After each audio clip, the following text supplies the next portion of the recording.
Hi friends, welcome हमारे GS India YouTube channels पर। Today we have selected test number 166। Friends, ये हमारा test number 166 है। इसमें बात करेंगे, काफ़ी इंपॉर्टेंट टॉपिक है हमारा पोषण या न्यूट्रिशन। ठीक है, इसमें हमने कुछ इंपॉर्टेंट क्वेश्चन लिए जो अक्सर एग्जाम्स में पूछे जाते हैं और नॉलेज के लिए, आपकी इन्फॉर्मेशन के लिए भी काफ़ी ज़रूरी होगा ये टॉपिक। ओके, यहाँ पर आप देखेंगे कुछ क्वेश्चन आपके रिविजन्स के लिए हैं, कुछ क्वेश्चन आपके लिए नए होंगे, उन्हें भी आप समझेंगे। ठीक है, ये क्वेश्चन ऑल स्टेट के जितने भी नर्सिंग एग्जाम्स होते हैं, ऑल स्टेट के CHO एग्जाम्स, ऑल स्टेट के ANM स्टाफ नर्स के एग्जाम्स, JNM एग्जाम, सभी के लिए समान रूप से उपयोगी क्वेश्चन है। BSc nursing, post BSc nursing entrance exam, UPNHM, MPNHM, UP CHO, MP CHO, Rajasthan, Bihar, BFUSW, Punjab, Haryana, Chandigarh staff nurse, सभी के लिए समान रूप से उपयोगी क्वेश्चन है। Army nursing, CRPF nursing, AIIMS, PGI, ESIC nursing, MPHW, सभी के लिए। ओके, चलिए स्टार्ट करते हैं। क्वेश्चन नंबर फर्स्ट है आपकी स्क्रीन पर, ऑल स्टेट के लिए सभी इंपॉर्टेंट क्वेश्चन है। ओके, क्वेश्चन नंबर फर्स्ट पढ़े आप अपनी स्क्रीन पर भी, इसके बाद अपना आंसर बता सकते हैं। क्वेश्चन नंबर फर्स्ट ये रहा, उच्च कैल्शियम युक्त भोजन किस रोगी को नहीं दिया जाना चाहिए? High calcium rich food should not be given to which patient? जैसा कि ऑप्शन दिए गए हैं, इसके अनुसार आपको आंसर बताना है कि किस रोगी को या किस पेशेंट को हाई कैल्शियम युक्त मतलब भोजन नहीं दिया जाना चाहिए, या उच्च कैल्शियम युक्त या जिसमें ज़्यादा कैल्शियम पाया जाता है वो भोजन नहीं दिए जाने चाहिए। वो किस पेशेंट को नहीं दिए जाने चाहिए, या वो पेशेंट किस बीमारी से रिलेटेड होगा जो उसे नहीं दिया जाना चाहिए? क्या होगा इसका राइट आंसर? कमेंट करें अपना आंसर। लास्ट बताएं आपने कितने क्वेश्चन सही किए। आपको मौका मिलता है यहाँ पर प्रैक्टिस करने का, तो बेहिचक आप अपने आंसर बताया करें। यहाँ पर ऑप्शन ए इसका राइट आंसर होगा। क्या? स्टोन।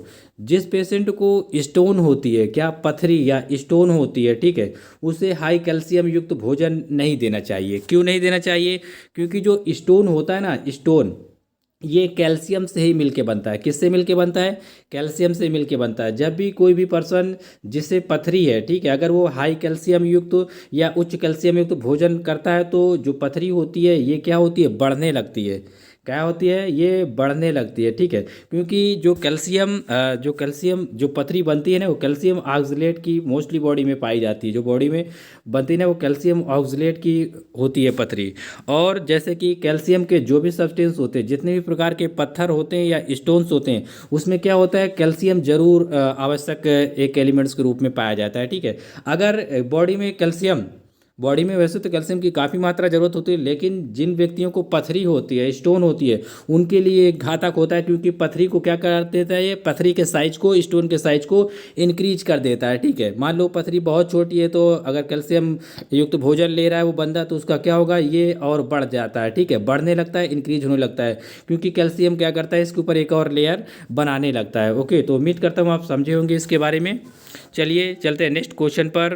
क्वेश्चन नंबर 2 है आपकी स्क्रीन पर, पढ़े फिर अपना आंसर बताएं। क्वेश्चन नंबर 2, पर्नीसियस एनीमिया निम्न में से किसकी कमी के कारण हो जाता है? Pernicious anaemia is cause due to deficiency of which of the following? जैसा कि ऑप्शन दिए गए हैं, आपको इन्हीं में से अपना आंसर सेलेक्ट करना है। क्या होगा इसका राइट आंसर? ऑप्शन सी इसका राइट आंसर है। क्या? साइनोकोबालामिन। साइनोकोबालामिन पर्नीसियस इनीमिया के लिए जिम्मेदार है। ठीक है, साइनोकोबालामिन का मतलब होता है विटामिन B12। क्या? विटामिन B12 इसके लिए जिम्मेदार होता है। ठीक है, अगर फॉलिक एसिड दिया जाए, फॉलिक एसिड या विटामिन B9 दिया जाए तो ठीक है, नहीं दिया गया तो यही आंसर हमेशा सही माना जाता है, विटामिन B12। क्या? Vitamin B12। अगर बोथ में आपको मिल जाए कि विटामिन B12 और विटामिन B9 या फुलासिन करके दिया जाए तो ठीक है, नहीं पे आपको ध्यान रखना है, इसका जो एग्जैक्ट आंसर होता है साइनोकोबालामिन होता है, या यूँ कहे विटामिन B12 होता है। ठीक है, पर्नीसियस एनीमिया के लिए जिम्मेदार होता है। कुछ यहाँ पर फैक्ट दिए गए, उन्हें आप समझ ले, काफ़ी इंपॉर्टेंट है ये आपके लिए। It अकस when body does not absorb the enough vitamin B12। ये तब बीमारी हो जाती है पर्नीसियस इनीमिया, जब हमारा बॉडी क्या करता है? पर्याप्त मात्रा में विटामिन B12 का एब्जॉर्प्शन या अवशोषण नहीं कर पाता। ठीक है, या एब्जॉर्ब नहीं कर पाता विटामिन B12 का, तब ऐसा हो जाता है। ठीक है, या हम ऐसे भोजन का सेवन कम करते हैं जिसमें विटामिन B12 पाया जाता है। ओके, अब यहाँ पर समझे कि जो विटामिन बी 12 होता है, इसका काम क्या होता है। इसका जो काम होता है वो बॉडी में हमारे आरबीसी का निर्माण करना। ठीक है, आरबीसी के निर्माण में विटामिन बी 12 अहम रोल प्ले करता है आरबीसी के निर्माण में, जिसका मतलब होता है रेड ब्लड सेल। ठीक है, तो इसलिए काफ़ी ज़रूरी होता है, क्योंकि जो बॉडी में एनीमिया हो जाता है वो आपको पता होगा वो विटामिन बी 12 की कमी के कारण हो जाता है। इसका मतलब विटामिन बी 12 जो कार्य करता है वो आरबीसी के निर्माण में काफ़ी अहम भूमिका निभाता है। ठीक है, और भी कई इसके लिंक होते हैं जो काफ़ी रोल प्ले करता है बॉडी में, लेकिन जो इसका मेन फंक्शन होता है या जो मेन डिसीजेज होती है वो एनीमिया होती है। और एनीमिया तब हो जाता है जब बॉडी में आरबीसी या लौह तत्व की कमी हो जाती है। ठीक है, और लौह तत्व जो क्या करता है, ये हमारे आरबीसी के निर्माण में काफ़ी सहायक होता है। नोट पे जो पॉइंट लिखा है काफ़ी इंपॉर्टेंट है, इससे ध्यान दें आप। Pernicious anaemia is also known as the Addison anaemia. Pernicious जो एनीमिया होता है इसे एडिसन एनीमिया के नाम से भी जाना जाता है, या बाइमर एनीमिया भी कहा जाता है। इसे क्या, बाइमर एनीमिया या एडिसन एनीमिया के नाम से भी इसे जाना जाता है। कौन से एनीमिया को, पर्नीशियस एनीमिया को। ठीक है, होता कब है, जब हमारी बॉडी पर्याप्त मात्रा में विटामिन बी 12 एब्जॉर्ब नहीं कर पाती। Deficiency of the pernicious anaemia may be occurs in your body. किस हालत में कब ये ज़्यादा होता है, ये चीज़ समझने के लिए काफ़ी इंपॉर्टेंट पॉइंट यहाँ पर लिखे, ये समझ लें आप। Surgical removal of the stomach, जब भी सर्जिकल रिमूवल कर दिया जाता है स्टमक का, तब ये देखने को मिलता है ज़्यादातर पर्नीशियस में। इसके और भी लक्षण हैं, जैसे कि विटामिन बी 12 पर्याप्त मात्रा में न लेना, संक्रमण, और स्टमक की कई ऐसी बीमारियाँ होती हैं जिसकी वजह से क्या होता है, पर्नीशियस एनीमिया हो जाता है। ड्यू टू बाउल कैंसर, और बाउल कैंसर की वजह से भी क्या होता है, पर्नीशियस एनीमिया डिसीज हो जाती है। ओके, तो उम्मीद करता हूँ आप समझे होंगे। तो इन सभी की वजह से जो हो जाता है वो पर्नीशियस एनीमिया हो जाता है। ठीक है, सर्जिकल रिमूवल का जो मतलब सर्जिकल सर्जरी के द्वारा क्या होता है, स्टमक या पेट को बाहर कर दिया जाता है, रिमूव कर दिया जाता है। और भी कई कारण होते हैं, या पेट में या स्टमक में क्या होता है, इन्फेक्शन हो जाता है। और ड्यू टू बाउल कैंसर, जब क्या होता है, बाउल कैंसर हो जाता है, इसकी वजह से भी पर्नीशियस एनीमिया हो जाता है। और ये तभी होता है जब हमारा बॉडी क्या कर रहा है, पर्याप्त मात्रा में क्या करता है, इनफ मात्रा में क्या करता है, विटामिन बी 12 को एब्जॉर्प्शन नहीं कर पाता है, एब्जॉर्ब नहीं कर पाता, या अवशोषण नहीं कर पाता, या पचा नहीं पाता विटामिन बी 12 को। या हम लोग ऐसे भोजन कम खाते हैं जिसमें विटामिन बी 12 कम पाया जाता है। ठीक है, इसलिए हमें विटामिन बी 12 वाले सब्सटेंसेस भी खाने चाहिए। आपको कमेंट बॉक्स में बताना है हमें कि जो विटामिन बी 12 होता है, ठीक है, विटामिन बी 12 होता है, ये कौन कौन से सब्सटेंसेज या कौन कौन से पदार्थ में, कौन कौन सी खाने के चीज़ों में पाया जाता है। मतलब आपको ये बताना है कि इसके सोर्स क्या है, what is the source of the vitamin B 12। Okay, उम्मीद करता हूँ सभी लोग बताएंगे। जितने भी लोग हैं सभी लोग इसका आंसर जरूर बताना है, क्योंकि ऐसे क्वेश्चन पूछे जाते हैं, इसलिए मैं आपसे पूछ रहा हूँ। आपकी नॉलेज के लिए भी ज़रूरी होता है, ताकि आप अपना हेल्थ मेंटेन कर पाएँ, ताकि आपको पता भी रहे कि ये चीज़ किस में पाई जाती है, इसकी वजह से क्या होता है। क्वेश्चन नंबर 3 है यहाँ पर, निम्न में से किस अवस्था में निम्न वसी आहार दिया जाना चाहिए, in which of the following condition should be a low fat diet to be given. इसका मतलब ये है कि कौन सी ऐसी बीमारी होगी, कौन सी ऐसी डिसीज होगी जिसमें हमें कम फैट वाला भोजन खाना चाहिए या दिया जाना चाहिए रोगी को। क्या होगा इसका राइट आंसर? इसका जो राइट आंसर है ऑप्शन डी है। क्या? Option D, paralysis, heart attack, obesity. ठीक है, पक्षाघात, हृदय रोग, मोटापा, इन सभी में क्या होता है, निम्न वसी आहार दिया जाना चाहिए, जिसमें मतलब कम फैट हो। ठीक है, क्योंकि फैट क्या होता है इन सभी के लिए काफ़ी घातक होता है। जो लोग ज़्यादा फैट इस्तेमाल करते हैं वो क्या होते हैं, बहुत फैटी हो जाते हैं। फैटी का मतलब होता है ओबेसिटी, मतलब मोटापा हो जाता है। और हार्ट अटैक, जैसे कि किसी को मान लो कि हृदय से रिलेटेड कोई भी बीमारी होती है, उसके लिए ये काफ़ी नुकसानदेह होता है, क्योंकि ये क्या करता है, जो आर्टरी होती है उनको क्या कर देता है, सीज करने लगता है या नैरो कर देता है। ठीक है, पैरालिसिस रोगियों के लिए भी ये कम मात्रा में दिया जाना चाहिए। ओके, तो उम्मीद करता हूँ समझे होंगे। ऑप्शन डी इसका राइट आंसर है। नेक्स्ट है क्वेश्चन नंबर आपकी स्क्रीन पर, क्वेश्चन 4 पढ़े फिर अपना आंसर बताएं। क्वेश्चन नंबर 4, निम्न में से पोषणी स्थिति को प्रभावित करने वाला कारक है, which of the following the factor affecting the nutritional status. जैसा कि ऑप्शन दिए गए हैं, आपको इन्हीं में से आंसर अपना सेलेक्ट करना है। आपको बताना है कि जो पोषण की स्थिति होती है को प्रभावित करने वाले कारक कौन कौन से होते हैं। क्या होगा इसका राइट आंसर? ये थोड़ा सोचने वाला क्वेश्चन है। ऑप्शन डी इसका राइट आंसर होगा। क्या? Option D. क्यों होगा, चलिए समझते हैं इसके बारे में। जैसे कि मान लो कि कोई भी व्यक्ति को नहीं पता है कि विटामिन ए की कमी से मान लो रतौंधी हो जाती है, नाइट ब्लाइंडनेस हो जाती है, जीरोफथैल्मिया हो जाती है, या अदर ऐसी डिसीज हो जाती है, या संक्रमण हो जाते हैं विटामिन ए की कमी से। ठीक है, एजुकेशन का अभाव है तो वो व्यक्ति नहीं जान पाएगा। ठीक है, तो इसका पहला जो फैक्टर है एजुकेशन। ठीक है, पोषण की स्थिति को प्रभावित करते हैं ये। ठीक है, अगर कोई बंदा एजुकेटेड होता है, मान लो कि जैसे कि आप ही पढ़ रहे हैं हमारे चैनल्स पे, और आपको ये सभी चीज़ें पता है इन सभी बीमारियों के बारे में, या इनका सभी आपको कमी, डिफिशेंसी, लैक, सोर्स, सारी चीज़ें पता है, तो आपको ये डिसीजेज नहीं हो सकती। बहुत ही रेयर केस है जो ऐसा हो जाए आपको। ठीक है, क्योंकि आप वेल एजुकेटेड हैं या नहीं वेल एजुकेटेड, तो आपके पास एजुकेशन है या आपको एजुकेशन मिली हुई, तो आप समझेंगे कि विटामिन ए की कमी से रतौंधी रोग हो जाता है, या हमारा जो विजन होता है वो क्या होता है, कम हो जाता है। ठीक है, आप इसे अच्छे से समझेंगे। ठीक है, आर्थिक कारण क्या होता है, ये तो सभी को प्रभावित करता है। इकोनॉमिकल फैक्टर, आर्थिक कारण का मतलब ये होता है कि जो समुदाय या जो भी लोग कहीं पर किसी भी रीजन में रह रहे हैं, वो लोग अगर गरीब हैं तो उनकी जो पोषण स्थिति होती है वो सही नहीं होती है। ठीक है, उनकी पोषण स्थिति क्या होगी, इकोनॉमिकल फैक्टर वो सही नहीं होते। फिर जो सी नंबर पे मेंशन है, क्यों नहीं सही होते, क्योंकि बात उनके पास पैसों का अभाव होता है, और भी कई प्रकार के ऐसी दिक्कतों का सामना करना पड़ता है जिसकी वजह से वो अच्छा खान पान नहीं कर पाते। ऑप्शन सी पर मेंशन है खाद्यान्नों की उत्पादकता, प्रोडक्टिविटी ऑफ द ग्रेन्स। इसका मतलब ये होता है कि अगर अनाज या कोई फ्रूट किसान लोग उगाएंगे नहीं, या उगेगा नहीं अपने देश में, तो क्या होगा, ये खाद्यान्नों की कमी हो जाएगी, जिसकी वजह से कुपोषण, मल न्यूट्रिशन जैसी समस्याओं का सामना करना पड़ेगा। और भी कई ऐसी प्रॉब्लम्स होती हैं। आपको पता है कि हमारा देश क्या है, 65% क्या करता है, एग्रीकल्चर पर डिपेंड होता है, और इसमें जो लेबर्स होते हैं, जो श्रमिक होते हैं, वो भी सबसे ज़्यादा कार्य करते हैं। प्राथमिक क्षेत्र इसी को कहा जाता है, एग्रीकल्चर सेक्टर्स को। ठीक है, कृषि क्षेत्र को प्राथमिक क्षेत्र के नाम से जाना जाता है। मोस्टली लोग 60% जो इंडिया के लोग हैं इसी में कार्यरत हैं। ठीक है, तो अगर इसका उत्पादन कम होगा, अनाज का या खाद्यान्न उत्पादन का मतलब होता है अनाज का उत्पादन। खाद्यान्न के अंतर्गत कौन कौन सी फसलें आती है ये बात समझ ले।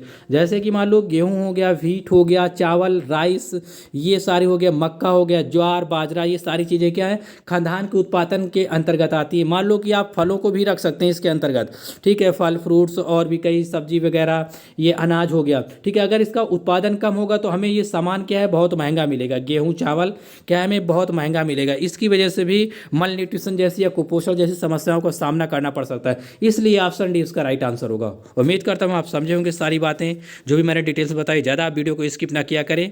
आप डेली क्या किया करें, एक वीडियो जरूर देख लिया करें। आपको जैसे कि मान लो आप दिन भर में नहीं, कोई आपके पास अगर मोबाइल्स होगा तो आप हमेशा क्या करते होंगे, कोई ना कोई तो आप चैनल्स देखते होंगे।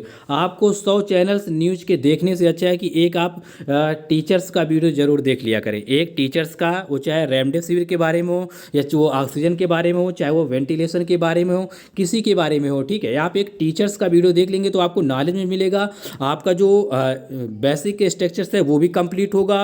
और इन फ्यूचर जैसे कि आपको कोई बहका दे, या जात धर्म कास्ट के आधार पर या आपसे हिंसा करवा दे, तो आप इन सब चीज़ों से बचेंगे। ठीक है, तो आप एक टीचर्स का वीडियो जरूर देख लिया करें। आपको 100 चैनल्स न्यूज़ के देखने से अच्छा है कि आप एक टीचर्स का वीडियो जरूर देख ले। ठीक है, इससे आपको काफ़ी हेल्प मिलेगी आपके एग्जाम्स में। आप अपने बच्चों को भी पढ़ा सकते हैं, अपने भाई बहन को भी शिक्षित कर सकते हैं। आपको सही नॉलेज मिलता है, क्योंकि जो टीचर्स होता है वो आपको रिसर्च करने के बाद ही हर चीज़ देता है। ठीक है, तो उम्मीद करता हूँ आप समझ रहे होंगे। क्वेश्चन नंबर 5 पढ़ें आप।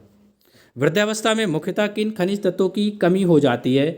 विच minerals elements are the predominantly deficient in old as?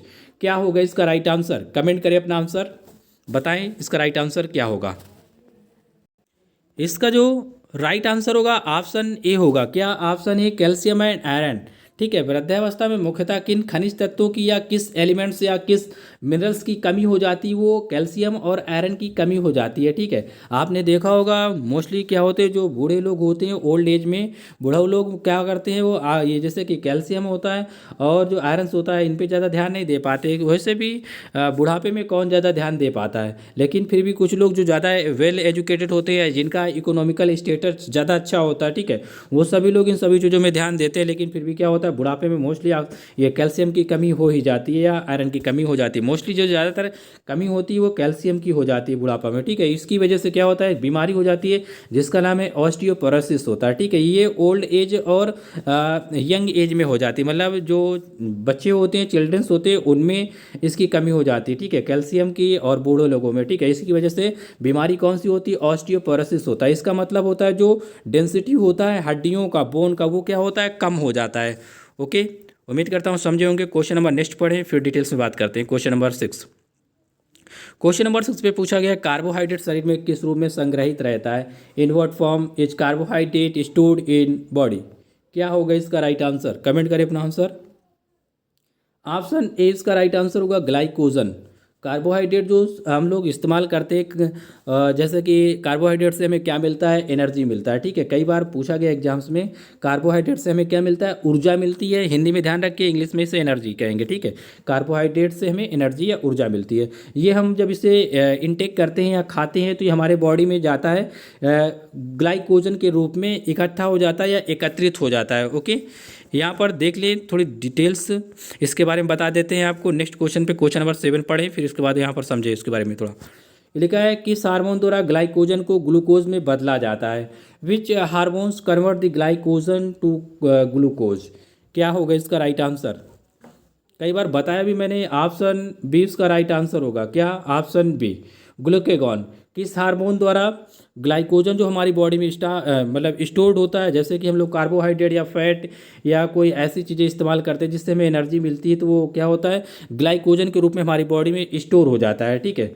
वो हमारी बॉडी में स्टोर हो जाता है। फिर ग्लाइकोजन क्या होता है, ग्लूकोज में बदलता है। ये कौन से हार्मोन्स के द्वारा होता है ऐसा, ये ग्लूकेगॉन हार्मोन्स के द्वारा होता है ऐसा। कौन सा हार्मोन होता है, ग्लूकेगॉन हार्मोन्स। ये हार्मोन्स निकलता कहाँ से, ये कई बार मैंने बताया है, ये अल्फा सेल से निकलता है। कहाँ से, अल्फा सेल। ये अल्फा का सिंबल है, अल्फा का सिंबल इसी तरह बनाया जाता है, ठीक है। अल्फा बीटा, बीटा का सिंबल इस तरह बनाया जाता है, ठीक है। गामा का सिंबल इस तरह बनाया जाता है। कई बार एग्जाम्स में इनका भी जिक्र किया जाता है कि कौन सी सेल से निकलता है, तो आपसे पूछा जाएगा अल्फा सेल या ये लिखा है बीटा सेल।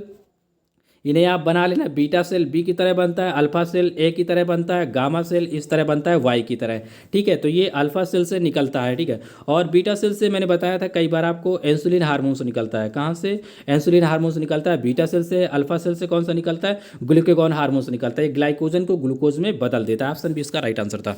नेक्स्ट है क्वेश्चन नंबर आपकी स्क्रीन पर, क्वेश्चन नंबर 8 पढ़े, फिर अपना आंसर बताए। क्वेश्चन नंबर 8 यहाँ पर पूछा गया है, निम्नलिखित में से कौन से विटामिन्स वसा में घुलनशील का उदाहरण नहीं है। यहाँ पर बताना है आपको जो फैट सोल्यूबल विटामिन्स नहीं है। Which of the following vitamins is not and example of the fat soluble vitamins. क्या होगा इसका राइट आंसर। आपको पहले ये पता होना चाहिए कि फैट सोल्यूबल विटामिन कौन कौन सी होती है, ठीक है। तो ए डी ई के, ये 4 विटामिन हैं जो वसा में घुलनशील हैं। किसमें, वसा में, मतलब फैट सोल्यूबल विटामिन हैं ए डी ई के, ये विटामिन होते हैं 4, ठीक है। अब आप इनको, इनके अलावा यहाँ पर देखना है इनके अलावा कौन सा दिया गया है। ऑप्शन डी पर दिया गया है विटामिन सी, ठीक है। विटामिन सी क्या है, ये जल में घुलनशील विटामिन है, इसलिए ऑप्शन डी इसका राइट आंसर होगा, विटामिन सी होगी, ठीक है। बी और सी 2 विटामिन ऐसे हैं जो क्या है, वाटर सोल्यूबल विटामिन हैं, ठीक है। बाकी जो दिए गए ए बी सी में ये क्या है, फैट सोल्यूबल विटामिन है। फैट सोल्यूबल का विटामिन का मतलब ये होता है कि अगर इन्हें फैट में डाला जाएगा तो ये क्या होंगे, घुल जाएंगे या मिल जाएंगे या इंटरबाइंड हो जाएंगे या मिक्सड हो जाएंगे, ठीक है। तो इनको घोलने या मिक्स करने के लिए हमें फ़ैट की ज़रूरत पड़ती है, ठीक है। तो ये फैट में घुलनशील विटामिन है, या फैटी टिश्यू में ये क्या होते हैं, मिल जाते हैं या इंटरबाइंड हो जाते हैं, ठीक है। ऑप्शन डी इसका राइट आंसर है, क्योंकि जो विटामिन सी है ये वाटर में वसा में मतलब नहीं घुलनशील है, ये जल में घुलनशील विटामिन है, ठीक है। 2 विटामिन होते हैं बी एंड सी, और 2 के अंतर्गत कई आते हैं, जैसे कि बी कम्प्लेक्स या बी के अंतर्गत बहुत सारे विटामिन आते हैं, जैसे विटामिन B1 आएगा, विटामिन B2 आएगा, विटामिन B3 आएगा। तो आपसे एग्जाम्स में ऐसा पूछा जा सकता है कि बताना है निम्न में से कौन सा मतलब जल में घुलनशील नहीं है या है, ठीक है। तो आपको ध्यान रखना है, बी का मतलब तो ये एक होल नंबर से लिखा है, ठीक है। बी कम्प्लेक्स लिखा है, इसके अंतर्गत बहुत सारे आते हैं, जैसे विटामिन B1 आएगा, B2 आएगा, B3 आएगा, B5 आएगा, B6 आएगा, 7 B12, ये सभी आएंगे, ठीक है। तो आपको ये बात ध्यान रखनी है अपने, कि कोई भी नाम दिया जा सकता है, थायमीन करके दिया जा सकता है, riboflavin, pantothenic acid, nicotinic acid, okay. तो क्वेश्चन नंबर आप 9 पढ़ें अब। क्वेश्चन नंबर 9 पे विटामिन ई का दूसरा नाम क्या है? जैसे कि ऑप्शन दिए गए हैं, बताएं अपना आंसर। ऑप्शन सी इसका राइट आंसर है टोकोफेराल। विटामिन ई का जो रासायनिक नाम है या केमिकल नेम है, इसे टोकोफेराल कहा जाता है। क्या? Tocopherol. Option C is the right answer. कुछ पॉइंट मेंशन है, इन्हें भी आप समझ लें। अब एक क्वेश्चन पूछा गया था एग्जाम्स में से मतलब जो ब्यूटी विटामिन के नाम से किस विटामिन को जाना जाता है, एसएससी में पूछा जा चुका है क्वेश्चन। तो और इसके अलावा भी कई एग्जाम्स में, जैसे कि पब्लिक सर्विस कमीशन में, तो ब्यूटी विटामिन के नाम से विटामिन ई को जाना जाता है। किसको जाना जाता है? विटामिन ई को जाना जाता है। ओके। इसके सोर्स क्या क्या है, मतलब स्रोत क्या है, कहाँ से मिलता है, क्या खाना चाहिए हमें? ठीक है। जितने भी प्लांट बेस्ड ऑयल होते हैं, प्लांट बेस्ड ऑयल का मतलब होता है जैसे सरसों का, लाही का, और भी कई ऐसे, जैसे कि मूंगफली का, ये सारे, मूंगफली भी एक प्रकार का प्लांट है, आपको पता होगा। और जैसे कि अलसी का तेल हो गया, अलसी अलसी में ओमेगा 3 पाया जाता है, कभी बताएंगे आपको इसके बारे में भी। नट्स हो गया, नट्स का मतलब होता है जैसे कि आलमंड्स हो गया, आलमंड्स हो गया, कैसी हो गया, और ये ग्राउंड नट मतलब मूंगफली हो गया। ठीक है। इन सभी प्रकार के नट्स में विटामिन ई प्रचुर मात्रा में पाई जाती है। ठीक है। फ्रूट्स में, वेजिटेबल्स में, जैसे हरी सब्जियां हो गई, इनमें भी विटामिन ई पाया जाता है। और जो एक बार पब्लिक सर्विस कमीशन ने इसे क्वेश्चन पूछा था, वो सबसे ज़्यादा किस में पाया जाता है विटामिन ई? तो गेहूं का जो तेल होता है ना, इसमें काफ़ी प्रचुर मात्रा में पाया जाता है, गेहूं के तेल में। और जो सोयाबीन का ऑयल होता है, इनमें भी बहुत प्रचुर मात्रा में पाया जाता है। जो सरसों का तेल होता है, इसमें भी काफ़ी प्रचुर मात्रा में पाया जाता है। तो आपको ध्यान रखना चाहिए, जो विटामिन जो ई है, ये सभी प्रकार के ऑयल, प्लांट बेस्ड जितने भी ऑयल होते हैं, जिसमें मतलब ऐसे पौधे, ऐसे प्लांट्स जिसमें जिनसे तेल निकाला जाता है, ठीक है, उन सभी में पाया जाता है। ये लिखा है व्हीट जम्स ऑयल, का मतलब होता है जो गेहूं का तेल होता है उसमें में। ठीक है। अगर आपने नहीं खाया तो इसका इस्तेमाल आप कर सकते हैं। गेहूं का तेल होता है, चावल से सरसों का तेल भी आता है मार्केट में। आपको अगर ये ईजिली देखना हो कि आपको मिलेगा कहाँ, तो जो पतंजलि के स्टोर होते हैं ना, उसमें आपको मिल जाएगा ईजिली, या जो आयुर्वेदिक वाले स्टोर होते हैं उसमें मिल जाएगा। ज़्यादातर पतंजलि में तो 100% मिल जाता है। ठीक है। सनफ्लावर ऑयल मिल जाएगा, सोयाबीन ऑयल मिल जाएगा आपको, आलमंड, कैस्यू, इनके भी ऑयल आते हैं। ठीक है। इन सभी में विटामिन ई प्रचुर मात्रा में पाया जाता है। ठीक है। ये स्पर्म बढ़ने के लिए काफ़ी ज़रूरी होते हैं, या अंडाशय का निर्माण करने के लिए इन सभी आयल्स का अंडाशय या स्पर्म के निर्माण में काफ़ी हेल्पफुल होते हैं, काफ़ी अच्छा योगदान निभाते हैं। और इसकी वजह से, इसकी कमी से इनफर्टिलिटी हो जाती है, मतलब महिलाओं में बंधता हो जाती है, पुरुषों में भी ऐसे रोग सामने आते हैं। ओके। तो उम्मीद करता हूँ आप समझे होंगे। इसे बंधता विटामिन के नाम से भी जाना जाता है। ओके। बंधता रोधी विटामिन कहा जाता है, anti infertility vitamin. Okay. Next है क्वेश्चन, यहाँ पर पढ़े आप क्वेश्चन नंबर 10। काफ़ी सिंपल है, पढ़े फिर अपना आंसर बताएं। क्वेश्चन नंबर 10, विटामिन सी का दूसरा नाम क्या है? Another name for the vitamin C. Option में दिया गया है ए नंबर ऑप्शन इसका राइट आंसर होगा। ये 2018 में पूछा गया था यूपीएनएचएम में। क्वेश्चन काफ़ी सिंपल है लेकिन सही अच्छा क्वेश्चन है। ठीक है। स्कॉर्बिक एसिड, विटामिन सी का ये केमिकल नेम है, स्कॉर्बिक एसिड। इसके सोर्स क्या क्या होते हैं ये समझ ले। जैसे कि अम्ला होता है, अम्ला मतलब होता है आंवला।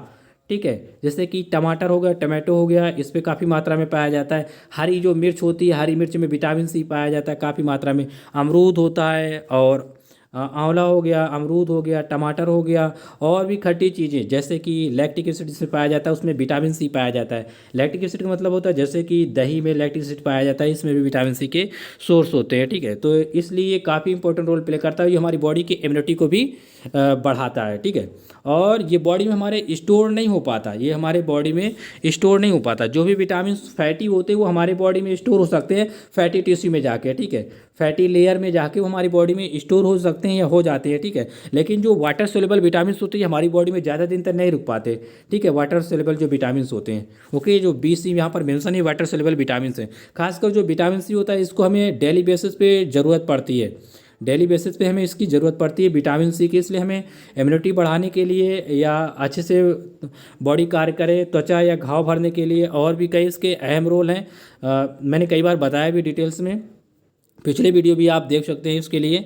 तो ये काफ़ी आवश्यक रोल प्ले करता है। इसकी वजह से जो स्कर्वी रोग भी हो जाता है। ठीक है। मसूड़े क्या होते हैं? मसूड़े हिलने डुलने लगते हैं, कमज़ोर पड़ जाते हैं, स्कॉर्बिक एसिड की वजह से ही ऐसा होता है। ओके। चलिए चलते हैं नेक्स्ट क्वेश्चन पे। क्वेश्चन नंबर 11 पढ़े फिर अपना आंसर बताएं। क्वेश्चन नंबर 11, उच्च रक्तदाब वाले 60 मतलब 60 किलोग्राम भार वाले रोगी को प्रतिदिन कितनी प्रोटीन दिया जाना चाहिए? How much protein should be given to 60 kg weight patient with high blood pressure? क्या होगा इसका मोस्ट अप्रोप्रिएट आंसर? आप सिलेक्ट करें यहाँ से जो भी इसका मोस्ट अप्रोप्रिएट आंसर है। इसका जो मोस्ट अप्रोप्रिएट आंसर है ऑप्शन ए है, क्या? 60 ग्राम। जब भी आपको मान लो कि ऐसे क्वेश्चन एग्जाम्स में पूछे जाएं और आपको ना पता हो तो आप इनका कैसे सलूशन निकालेंगे, आप इसे कैसे याद रखेंगे? मैं आपको बताता हूं थोड़ा हिंट। जैसे कि मान लो यहाँ पर व्यक्ति का हम भार देखते हैं, व्यक्ति का वेट कितना है, ठीक है। कोई भी व्यक्ति मान लो कि 60 kg का है तो जनरली जो उसके लिए प्रोटीन की ज़रूरत होगी डेली बेसिस पे उसे 60 ग्राम के आसपास होगी, ठीक है।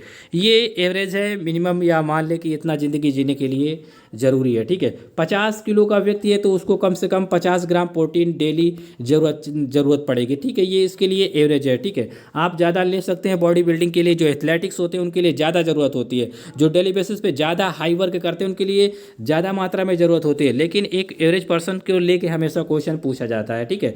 जब भी किसी डेली बेसिस पे जो ज़्यादा वर्क करते हैं अगर उनके बारे में पूछा जाएगा तो आप हमेशा उसको क्या करेंगे, जितना उसका वेट होगा, जितना उस पर्सन का वेट होगा उसमें 1.50 ग्राम का क्या करेंगे, मल्टीप्लाई कर देंगे। मतलब 1.5 ग्राम का मल्टीप्लाई कर देंगे पर केजी हिसाब से। जैसे कि मान लो कोई व्यक्ति 50 किलो का है और वो दौड़ भाग बहुत करता है, ओलंपिक के लिए रेसिंग करता है, तो आप क्या करेंगे उसमें इसका 1.5 ग्राम का मल्टीप्लाई कर देंगे, ठीक है। 1.5 और 1.50 का मतलब सेम ही होता है, इसलिए ध्यान रखिए। कभी मैथ थोड़ा बहुत बताएंगे इसके बारे में, जो पॉइंट होते थोड़े थोड़े इनके बारे में भी कभी जिक्र करेंगे हम। लेकिन आपको इसी हिसाब से ध्यान रखना, अगर कोई व्यक्ति 50 किलो का है तो उसे 50 ग्राम प्रोटीन की जरूरत पड़ेगी, 70 किलो का है तो उसे 70 ग्राम के आसपास प्रोटीन की जरूरत पड़ेगी। ये लगभग में आंसर होता है, मतलब एवरेज में, ठीक है। कहीं कहीं क्या होता है, कई जगह मैंने कई वेबसाइट में देखा था, उसमें क्या होता है, कहीं कहीं क्या होता है 150 लिया जाता है पर पर्सन के हिसाब से, कहीं कहीं क्या होता है 1.20 ग्राम के हिसाब से लिया जाता है, ठीक है। लेकिन जो एवरेज आंसर है, जैसा कि आप यहाँ पर 60 देख रहे हैं, तो इसके हिसाब से 60 ग्राम एक व्यक्ति को डेली बेसिस पे ज़रूरत होती है प्रोटीन की। बहुत ज़्यादा 1.5 का मल्टीप्लाई किया जाता है। जब भी आप निकालेंगे, जैसे कि मान लो 1 kg, मतलब कि 10 किलो का कोई बंदा हो तो उसे 10 ग्राम की प्रोटीन की ज़रूरत पड़ेगी। 20 ग्राम का कोई बंदा है एवरेज पर्सन, से 20 ग्राम प्रोटीन की ज़रूरत पड़ेगी। मतलब ये उसका बेस चलता है। या बाय द वे आपको इससे आंसर आपको मिल जाएगा 1.20 से आपको आंसर मिल जाएगा, या 1 आपको 1 ग्राम, मतलब 1 kg भार आदमी का तो 1 ग्राम प्रोटीन आप उसके लिए रख लेंगे, ठीक है। जैसे 60 किलो का व्यक्ति तो 60 ग्राम प्रोटीन, 65 मतलब 75 या 65 किलो का व्यक्ति है तो उसी हिसाब से 65 किलो को तो 65 ग्राम प्रोटीन के आसपास, 65 मतलब 70, 65-70 चलेगा, समझे। 65 से 70 ग्राम के आसपास चलेगा, इतना चल जाता है, ओके। क्योंकि 2-4-5 ऐसे चलेगा, ये लगभग में आंसर होते हैं। आप इसी हिसाब से एग्जाम्स में से फाइंड कर सकते हैं, जैसे मैंने आपको बताया। लेकिन एथलेटिक के लिए क्या करेंगे, कोई ज़्यादा वर्क करता है उसके लिए 150 ग्राम का मल्टीप्लाई किया जाता है उसका आंसर निकालने के लिए। बाकी सबके लिए 1 किलो का व्यक्ति है तो 1 ग्राम प्रोटीन, 20 किलो का व्यक्ति है तो 20 ग्राम के आसपास उसके प्रोटीन की जरूरत पड़ती है। उम्मीद करता हूँ आप समझ चुके होंगे ये पॉइंट, जो भी टॉपिक में बताना चाहता था। क्वेश्चन नंबर आप 12 पढ़े, फिर अपना आंसर बताएं। क्वेश्चन नंबर 12, निम्न में से किस रोग के रोगी को भोजन में निम्न सोडियम आहार दिया जाता है? Which of the following disease patient is given a low sodium diet in food? आपको यहाँ पर बताना है, क्वेश्चन आप अच्छे से पढ़ ले फिर अपना आंसर इसमें सेलेक्ट करें, जैसा कि ऑप्शन दिए गए। किस रोग के रोगी को जो भोजन में सोडियम कम मात्रा में दिया जाना चाहिए, मतलब ये क्वेश्चन में पूछा गया है। तो यहाँ पर निम्न में से किस रोग के रोगी को भोजन में निम्न सोडियम दिया जाए? निम्न सोडियम का मतलब होता है कम मात्रा में सोडियम या लो सोडियम दिया जाना चाहिए उसके भोजन में। वो कौन सा रोगी होगा? जैसा कि ऑप्शन दिए गए हैं, क्या सभी? नहीं, ऑप्शन सी इसका राइट आंसर है। क्या? ऑप्शन सी, एनीमिया से इसका कोई लेना देना नहीं है, ना कि जॉन्डिस से, ना पीलिया से, ओके। ये जो जिनका ब्लड प्रेशर हाई होता है, ठीक है, जैसे कि जिनका बीपी हाई हो जाता है, ब्लड प्रेशर हाई हो जाता है, उसी को हाइपरटेंशन कहा जाता है। क्या कहा जाता है? हाइपरटेंशन कहा जाता है। ऐसे पेशेंट को, ऐसे रोगियों को, ऐसे व्यक्तियों को कम मात्रा में सोडियम लेना चाहिए, कम मात्रा में। आप कैसे जानेंगे कि आप सोडियम ले रहे हैं या नहीं ले रहे हैं? आपको ये बात कैसे पता चलेगी कि आप सोडियम खा रहे हैं या नहीं खा रहे हैं? आपको तो पता नहीं रहेगा, क्योंकि उसमें तो लिखा नहीं रहेगा किसी भोजन में। तो हाँ, इसके लिए ध्यान रखें, आप अगर ज़्यादा मात्रा में नमक का सेवन करते हैं, किसका? नमक का सेवन करते हैं, तो आप समझें कि आप ज़्यादा मात्रा में सोडियम ले रहे हैं, ठीक है। आपको हाई ब्लड प्रेशर हो सकता है, मे बी, समझे। आपको हो सकता है या आप इसके शिकार हुए होंगे, या ऐसे डिसीज क्या होती है, तो जो लोग ज़्यादा नमक का सेवन करते हैं, ठीक है। तो आपको अब पता चल गया होगा कि अगर आप ज़्यादा नमक खा रहे हैं या नमक का सेवन ज़्यादा करते हैं तो आप इसका मतलब ज़्यादा मात्रा में सोडियम ले रहे हैं, आप ज़्यादा मात्रा में सोडियम ले रहे हैं। ये इसका मतलब होता है NaCl, ये नमक का फार्मूला लिखा है यहाँ पर। NaCl क्या है? नमक का फार्मूला। इसका मतलब होता है सोडियम क्लोराइड। सोडियम क्लोराइड वो हाइपरटेंशन वाले व्यक्तियों को कम लेना चाहिए, मतलब जिनका बीपी रेस्ट हो जाता है, बीपी अधिक हो जाता है, ठीक है। वैसे नमक की ज़रूरत बॉडी को होती है, काफ़ी मात्रा में होती है, मसल्स को मजबूत करने के लिए और भूख प्यास के लिए भी सोडियम काफ़ी इंपॉर्टेंट रोल प्ले करता है हमारी बॉडी में। लेकिन जब ज़रूरत से ज़्यादा हो जाता है तो ये क्या नुकसानदेह होता है, ठीक है। ज़रूरत से ज़्यादा जब हो जाता है तो नुकसानदेह होता है। ओके, यहाँ पर समझ लें, एक दो पॉइंट दिए गए, इन्हें समझिए आप पहले अच्छे से। जैसा कि क्वेश्चन पूछे गए हैं, हमारी बातों पे ध्यान देना, वीडियो ज़्यादा स्किप ना करना आप। एक जो ब्लड प्रेशर होता है, हाई ब्लड प्रेशर, ठीक है, इसे हाइपरटेंशन के नाम से जाना जाता है। एक क्वेश्चन पूछा गया था एग्जाम्स में, पब्लिक सर्विस कमीशन में, कि जो हाई ब्लड प्रेशर होता है इसे किस नाम से जाना जाता है, तो इसे हाइपरटेंशन के नाम से जाना जाता है। अब एक क्वेश्चन और पूछा गया था, मैचिंग के लिए आया था, जो लो ब्लड प्रेशर होता है, कौन सा ब्लड प्रेशर? लो ब्लड प्रेशर होता है, तो इसे किस नाम से जाना जाता है? इसे हाइपोटेंशन के नाम से जाना जाता है। क्या? हाइपोटेंशन। आप लिख लेना, high blood pressure is called to hypertension, low blood pressure is called to क्या? Low blood pressure is called to hypotension, HYPO। बाकी टेंशन की स्पेलिंग यहाँ से लिख लिया आप, ठीक है। हाइपोटेंशन ये लो ब्लड प्रेशर के लिए इस्तेमाल किया जाने वाला वर्ड है। हाइपोटेंशन एक होता है हाइपरटेंशन, हाइपोटेंशन। हाइपर मतलब होता है मतलब ज़्यादा, हाई, ठीक है, उच्च, उच्च रक्तचाप। हाइपो मतलब होता है निम्न। ओके, तो उम्मीद करता हूँ आप समझे होंगे सभी पॉइंट। एक पॉइंट यहाँ पर और मेंशन, इसे समझे, हाई ब्लड प्रेशर को साइलेंट किलर के नाम से भी जाना जाता है। वैसे कई डिसीजेज होती हैं डिफरेंट डिफरेंट वेज पे, हमने कई बार आपको बताया साइलेंट किलर के नाम से डिसीजेज के बारे में, लेकिन जैसा कि आपको ऑप्शन दिया जाए या आपसे ऑप्शन में पूछ लिया जाए, तो हाई जो ब्लड प्रेशर होता है या हाइपर टेंशन, आप हाइपर टेंशन को लिख लेना, आप साइलेंट किलर के नाम से भी जाना जाता है। हाइपर टेंशन को साइलेंट किलर के नाम से भी जाना जाता है, because they have the typically no symptoms until it has done the significantly damage to the heart and the arteries. ये क्या होता है? जब बॉडी में ज़्यादा मात्रा में हो जाता है सोडियम, ठीक है, जब ज़्यादा मात्रा में आप ज़्यादा नमक लेते हैं, ज़्यादा मात्रा में, जनरली नहीं होता लेकिन ज़्यादा मात्रा में आप इसका अगर सेवन करते हैं, या आपको पहले कभी हो चुका है, आपके फैमिली में ज़्यादा रहता है, तो इसकी वजह से ऐसा देखने को मिलता है। तो ये क्या करता है, जब बीपी हाई होती है आपके हार्ट को डैमेज कर सकती है। आपका जो दिल होता है, आपका हार्ट होता है, आपके हार्ट को क्या कर सकती है? डैमेज कर सकती है। और आपकी जो आर्टरी होती हैं, ठीक है, इनको भी डैमेज कर सकता है, ठीक है। तो इसे साइलेंट किलर के नाम से भी जाना जाता है। और इसके जो सिम्टम्स होते हैं वो जर्नली समझ में नहीं आते, जर्नली कोई लोग इसे फाइंड नहीं कर पाते, जर्नली इसे समझ नहीं पाते, ठीक है। तो आपको ध्यान रखना है, जो नमक है या सोडियम है, जिसमें ऐसे सब्सटेंस या ऐसे पदार्थ या ऐसे रिसोर्स कम मात्रा में लेना चाहिए, लेकिन मेंटेन रखना चाहिए। आपको पता होना चाहिए कि आपको कितना डेली बेसिस पे इसकी ज़रूरत पड़ती है, ठीक है। वैसे जर्नली तो नहीं होता, लेकिन फिर भी आपको बैलेंस में हमेशा भोजन इस्तेमाल करना चाहिए, या NaCl कम मात्रा में उसी हिसाब से लेना चाहिए। ओके, क्वेश्चन आप पढ़ें यहाँ पर 13 नंबर, फिर अपना आंसर बताएं। सामान्य दृष्टि के लिए आवश्यक विटामिन कौन सा है? What is the vitamin required for the normal vision? काफ़ी सिंपल है, लेकिन पूछा गया है, ऑप्शन ए इसका राइट आंसर है। क्या? Vitamin A. सामान्य दृष्टि के लिए जो हमारे लिए जो नॉर्मल विजन्स के लिए हमें ज़रूरत होती है, वो विटामिन ए की ज़रूरत होती है, ठीक है। ये मोस्टली इसके डोजेज क्या होते हैं? 5 साल की उम्र तक बच्चों को दे दिए जाते हैं। और मैंने बताया था इसका जो केमिकल्स नेम है वो क्या होता है? रेटेनॉल होता है। क्या होता है? रेटेनॉल्स होता है। ओके, इसकी कमी से बच्चों में जब अत्यधिक मात्रा में कमी हो जाती है ना, तो जीरोफैथैलेमिया डिसीजेज हो जाती है। कौन सा डिसीजेज? जीरोफैथैलेमिया, एक्स से इसकी स्पेलिंग होती है जीरोफैथैलेमिया। ओके, कई बार बताया भी मैंने, जीरोफैथैलेमिया डिसीज हो जाती है जब इसकी क्या होती है, काफ़ी मात्रा में बॉडी में कमी हो जाती है। ओके, तो उम्मीद करता हूँ समझो। इसका जो कार्निया होता है आंखों के बीच वाला ना, ये पार्ट, ये डैमेज हो जाता है। आपने देखा होगा बहुत से लोगों का ये एकदम ऐसा लगता है कि उनकी आंखों में जान ही नहीं है, ठीक है, या विटामिन ए कम मात्रा में लेते हैं तभी ऐसा होता है, ठीक है। उनकी जो मसल्स होती है कमज़ोर हो जाती है। और मैं आपको बता दूं, जो सोडियम हम लोग खाते हैं ना, सोडियम ये क्या करती है? बॉडी में हमारे मसल्स को मजबूत करती है। किससे?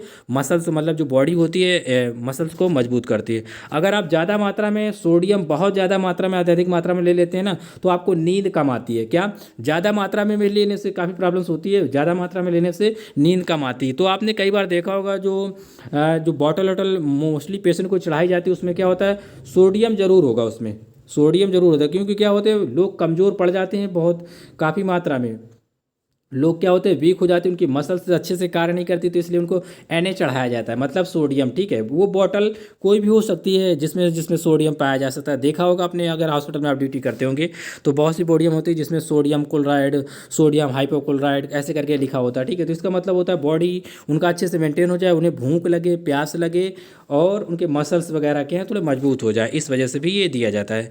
ओके, तो मैंने बता दिया, ये क्वेश्चन आप पढ़ लेना, क्वेश्चन नंबर 13।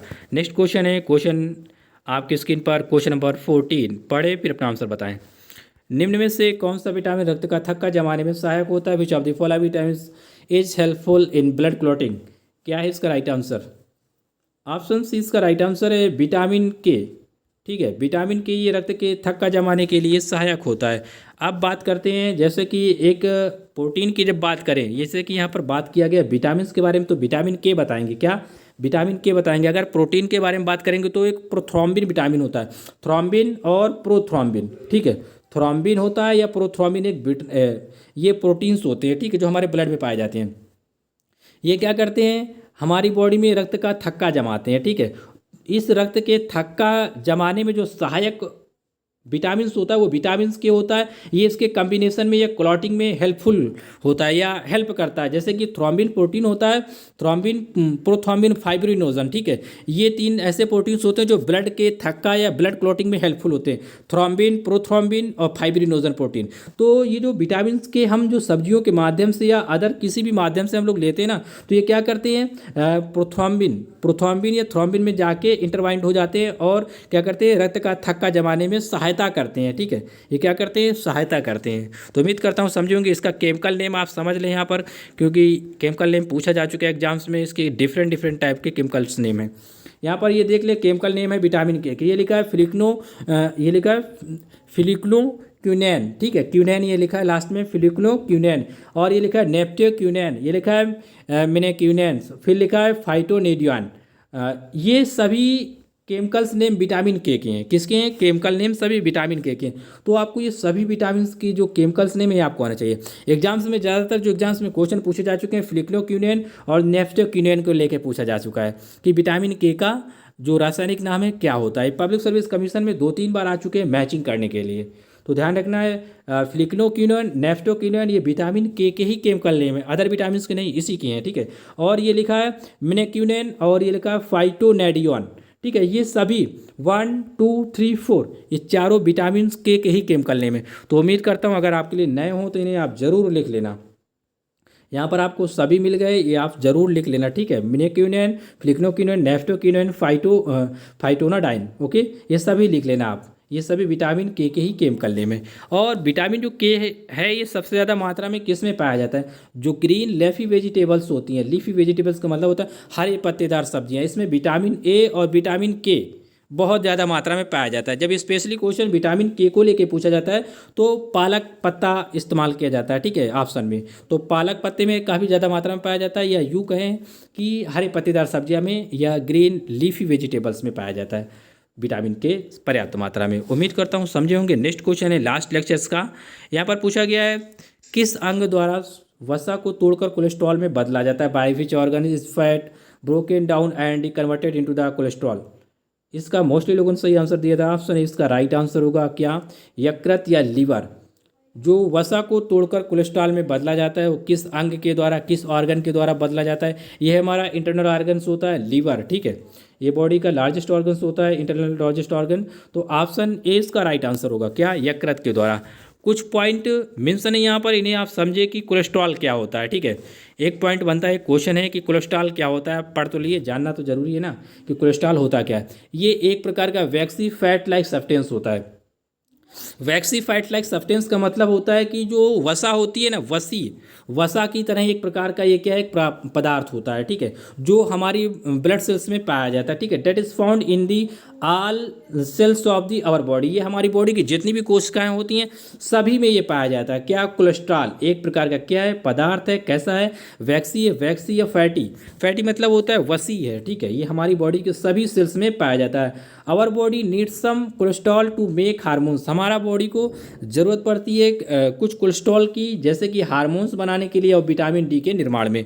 विटामिन डी के निर्माण में और हार्मोन्स बनाने के लिए हमें कोलेस्ट्रॉल की ज़रूरत पड़ती है। एक क्वेश्चन पूछा गया था कि कोलेस्ट्रॉल में कौन सा विटामिन पाया जाता है। एक बार पब्लिक सर्विस कमीशन में पीसीएस में क्वेश्चन पूछा गया था कि कोलेस्ट्रॉल जो होता है इसमें कौन सा विटामिन पाया जाता है, या कोलेस्ट्रॉल बनाने में कौन सा विटामिन सहायक, या कोलेस्ट्रॉल के द्वारा कौन सा विटामिन बनता है, ठीक है। तो विटामिन डी, क्या? Vitamin D. ये काफ़ी इंपॉर्टेंट क्वेश्चन है, पब्लिक सर्विस कमीशन पीसीएस में पूछा जा चुका है, ठीक है। तो ध्यान रखना है आपको जो भी पॉइंट बताए। And substance that help you digest a food, और जो कोलेस्ट्रॉल होता है ये हमारे बॉडी में क्या करता है? फूड को डाइजेस्ट करने में हेल्प करता है, ठीक है। तो ध्यान रखना है आपको, हार्मोन्स बनाने में, विटामिन डी के निर्माण में कोलेस्ट्रॉल सहायता करता है। लेकिन जब ये लेबल मात्रा में होता है, ठीक है, ये हमारी बॉडी में बनता रहता है, उतना बनता है जितनी हमारी बॉडी में जरूरत होती है, ठीक है। ये यकृत में इसका निर्माण होता है। कुछ और पॉइंट, इनके सोर्स क्या क्या होते हैं, ठीक है। एक क्वेश्चन पूछा गया था पब्लिक सर्विस कमीशन का ही, पीसीएस का है, उसमें पूछा गया था सबसे ज़्यादा मात्रा में कोलेस्ट्रॉल किस में पाया जाता है। जो अंडे की जर्दी होती है ना, येलो पार्ट एक्स का, मान लो ये अंडा है, अंडे की जो येलो पार्ट होता है, अंडे की जर्दी होती है, इसमें काफ़ी ज़्यादा मात्रा में कोलेस्ट्रॉल पाया जाता है। और इसी में विटामिन डी बहुत पर्याप्त मात्रा में होता है। जो येलो वाला पार्ट होता है ना अंडे का, इसमें विटामिन डी सबसे पर्याप्त मात्रा में इसी में पाया जाता है, ठीक है। और जो विटामिन डी होता है ये किसी वेजिटेबल्स में नहीं पाया जाता, मोस्टली, ठीक है। 99% केसेस में ऐसा होता है, ठीक है। तो जो लोग एग्स खाते हैं यह सनलाइट से ये मिल जाता है, ओके, विटामिन डी। और ये हमारी बॉडी के जो बोन्स होते हैं इनके लिए काफ़ी इंपॉर्टेंट रोल का प्ले करता है। कौन? Vitamin D, okay. तो आप समझे होंगे इसके बारे में जो मैंने पॉइंट बताया आपको। एक क्वेश्चन पूछा गया था कि कौन सा विटामिन है जो किसी भी सब्जी में नहीं पाया जाता, तो ये विटामिन होता है, विटामिन डी को कहा जाता है कि किसी भी वेजिटेबल्स में नहीं पाया जाता। ये अंडे की जर्दी में पर्याप्त मात्रा में पाया जाता है। और इसमें विटामिन ए भी, अंडे की जो जर्दी होती है उसमें विटामिन डी और ए दोनों पाए जाते हैं। डी भी पाया जाता है और विटामिन ए भी पाया जाता है। कई बार अगर आपने कैप्सूल लिया होगा या विटामिन के कैप्सूल, या और भी आपने कभी सिंगल्स या विटामिन ए के बारे में ही बोला होगा, तो आपको हॉस्पिटल की तरफ से आपको ए एंड डी दोनों दिए गए होंगे, ठीक है। देखा होगा इनका कॉम्बिनेशन होकर चलता है, ठीक है। कभी डिटेल्स में और बताएंगे इनका क्या रिलेशन होता है, कैसे होता है, ठीक है, क्योंकि दोनों फैटी होते हैं, ठीक है। बताया था ना, ए डी ई के ये दोनों फैटी होते हैं। ये अंडे की जर्दी में पर्याप्त मात्रा में पाए जाते हैं। और जो लोग मीट खाते हैं या मीट में भी ये पर्याप्त मात्रा में पाया जाता है। चीज़, पनीर में ये पर्याप्त मात्रा में पाया जाता है, पर्याप्त मात्रा में। लेकिन अगर सबसे इनमें तीनों में से सबसे ज़्यादा मात्रा में बात करें ना, तो अंडे की जर्दी में सबसे ज़्यादा पाया जाता है ये कोलेस्ट्रॉल, ओके। अब इसकी कुछ हानियाँ होती हैं, इन्हें भी हम समझेंगे। इन्हें समझ ले। When it has too much in your blood या ब्लड सेल्स, जब आपकी बॉडी में सबसे ज़्यादा मात्रा में हो जाता है cholesterol, it leads the coronary artery disease. ये आपके बॉडी में क्या होता है? कोरोनरी आर्टरी डिसीज हो जाती है। मीन्स इसका ये होता है, जो आर्टरी होती है, जैसे कोरोनरी जो आर्टरी होती है ना, आपको पता होगा, ये जो सिरा होती है ये क्या करती है? ब्लड का ट्रांसफ्यूजन करती है हार्ट को, या हार्ट को ब्लड ले जाती वाला काम करती है, लाने ले जाने वाला काम करती है। तो इसी में जब कोलेस्ट्रॉल क्या होता है, इसकी एक लेयर बन जाती है। मैंने बताया ये फैट होता है, फैट टाइप का।